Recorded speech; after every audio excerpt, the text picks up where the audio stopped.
بسم اللہ الرحمن الرحیم۔ محترم ناظرین، السلام علیکم۔ ایک مرتبہ حضور اکرم صلی اللہ علیہ وسلم نے سفر کے دوران ایک شخص سے ملاقات کی اور اس کے مہمان ہوئے۔ اس نے آپ صلی اللہ علیہ وسلم کی اپنی حیثیت کے حساب سے پوری ضیافت کی۔ وہاں سے چلتے وقت آپ صلی اللہ علیہ وسلم نے اس سے فرمایا، اگر تم ہم سے کچھ چاہتے ہو تو ہم دعا کریں تاکہ تمہاری مراد پوری ہو۔ اس نے کہا، خدا سے دعا کیجئے کہ مجھے ایک اونٹ عطا کرے جس پر میں اپنی ضروریات زندگی رکھ کر سفر کر سکوں، اور چند بھیڑیں جن کے دودھ سے میں استفادہ کر سکوں۔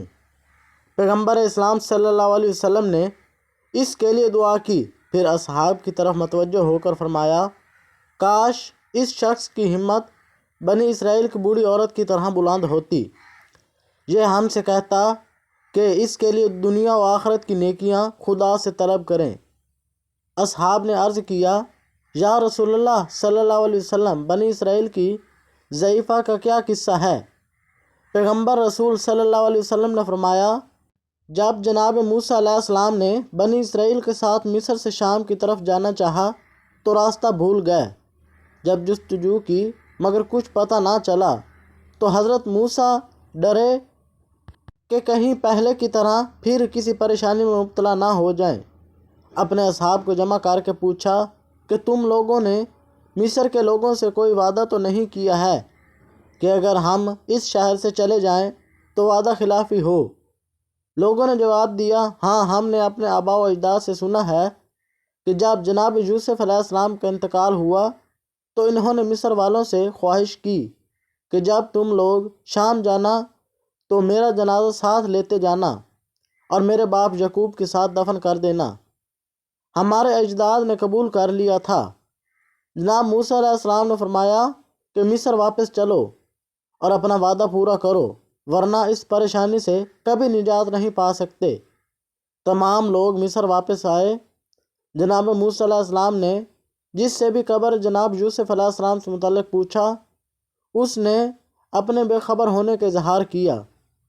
کسی نے بتایا کہ ایک بوڑھی عورت ہے، وہ کہتی ہے کہ میں جانتی ہوں یوسف علیہ السلام کی قبر کہاں ہے۔ جناب موسیٰ علیہ السلام نے اس عورت کو بلوایا۔ جب جناب موسیٰ علیہ السلام کا آدمی اس عورت کے پاس پہنچا اور اس واقعے کی خبر دی تو اس نے کہا کہ موسیٰ علیہ السلام سے کہنا، اگر میرے علم کی ضرورت ہے تو میرے پاس آؤ، کیونکہ علم یہی ہے۔ یہ پیغام جب جناب موسیٰ علیہ السلام کے پاس پہنچا تو اس کی تصدیق کی اور اس عورت کی بلند ہمت پر تعجب کیا۔ پھر خود اس عورت کے پاس آئے اور جناب یوسف علیہ السلام کی قبر کے بارے میں پوچھا۔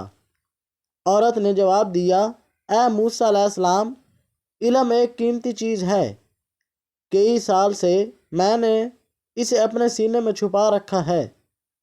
میں اس وقت تمہیں بتاؤں گی جب تم میری 3 باتیں مان لو گے۔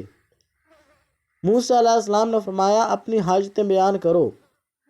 اس عورت نے کہا، میری پہلی خواہش یہ ہے کہ میری جوانی پلٹ آئے، دوسری یہ کہ آپ مجھ سے نکاح کریں، اور تیسری یہ کہ آخرت میں بھی مجھے آپ کی ہم سفری کا شرف ملے۔ حضرت موسیٰ علیہ السلام اس عورت کی بلند ہمتی پر، جو کہ اپنی ان خواہشات سے دنیا و آخرت کی سعادت چاہتی تھی، تعجب کرنے لگے اور خدا سے دعا کی تو اس عورت کی تینوں دعائیں پوری ہوئیں۔ اس وقت اس عورت نے جناب یوسف علیہ السلام کی قبر کے بارے میں یہ بتایا کہ جب یوسف علیہ السلام کا انتقال ہو گیا تو مصریوں نے ان کی قبر کے بارے میں اختلاف کیا۔ ہر قبیلہ چاہتا تھا کہ حضرت یوسف علیہ السلام کی قبر ان کے محلے میں بنے۔ اختلاف اتنا بڑھا کہ قریب تھا کہ تلواریں چلنے لگیں۔ اختلاف دور کرنے کے لیے طے پایا کہ حضرت یوسف علیہ السلام کا جسم اطہر ایک سنہری تابوت میں رکھ کر اس کے سوراخ بند کر دیے جائیں اور دریائے نیل میں دفن کر دیا جائے، تاکہ دریائے نیل کا پانی قبر یوسف علیہ السلام کے اوپر سے گزرے اور ہر جگہ پہنچے، تاکہ سب لوگ ان کی قبر کے فیض سے استفادہ کریں۔ پھر جناب موسیٰ علیہ السلام کو ان کی قبر دکھائی جناب موسیٰ علیہ السلام نے وہاں سے تابوت جناب یوسف علیہ السلام کو نکال کر بیت المقدس سے 6 فٹ دور جو جگہ خلیل مقدس کے نام سے مشہور ہے قبر جناب یعقوب علیہ السلام کے سامنے ابراہیم علیہ السلام کے پاس دفن کر دیا۔ صدام ابن ابی فراز لکھتے ہیں کہ سلیمان فارسی رضی اللہ تعالیٰ عنہ جب مرض الموت میں مبتلا ہوئے تو سعد ان کی عیادت کے لیے گئے۔ سلیمان فارسی رونے لگے۔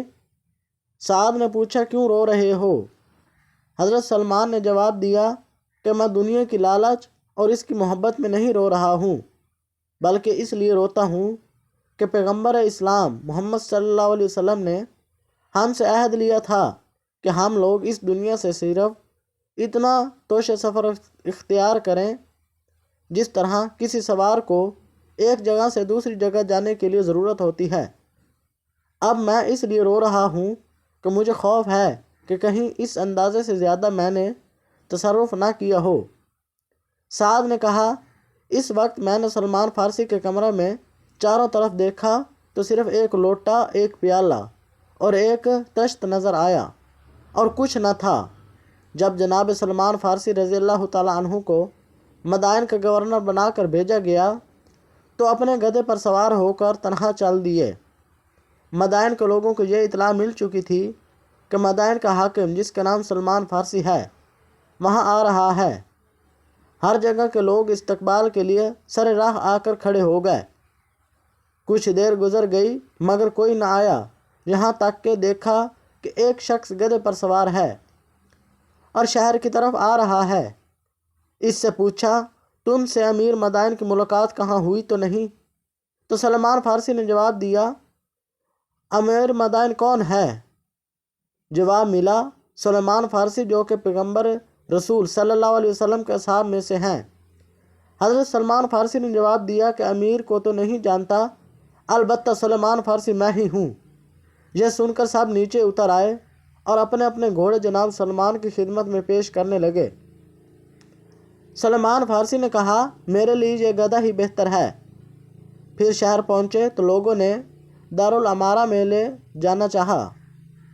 جناب سلمان نے منع کیا اور کہا کہ میں امیر نہیں ہوں کہ دارالامارہ میں جا کر رہوں۔ ایک دکان کرائے پر لے کر اس کو اپنا مسکن بنایا اور لوگوں کے درمیان حکومت کرنے لگے۔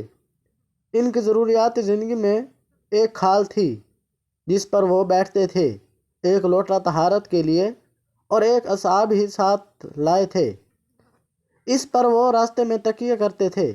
اتفاق سے ایک روز شہر میں زبردست سیلاب آ گیا۔ تمام لوگ اپنی مال و دولت، بیوی بچوں اور اپنی جان کے خوف سے پریشان تھے اور فریاد کر رہے تھے۔ جب سلمان فارسی رضی اللہ تعالیٰ عنہ بھی اپنی جگہ سے اٹھے، کھال کو اپنے گدھے پر ڈالا، ایک ہاتھ میں لوٹا اور دوسرے میں آسا لے کر بغیر خوف ہو کہ راہ نجات اختیار کی۔ اس وقت کہتے جاتے تھے کہ ایسے پرہیزگار اور کمایا لوگوں جو دنیا سے محبت نہیں رکھتے روز قیامت نجات پائیں گے۔ امید کرتے ہیں کہ آپ کو آج کی ویڈیو ضرور پسند آئی ہوگی۔ جزاک اللہ۔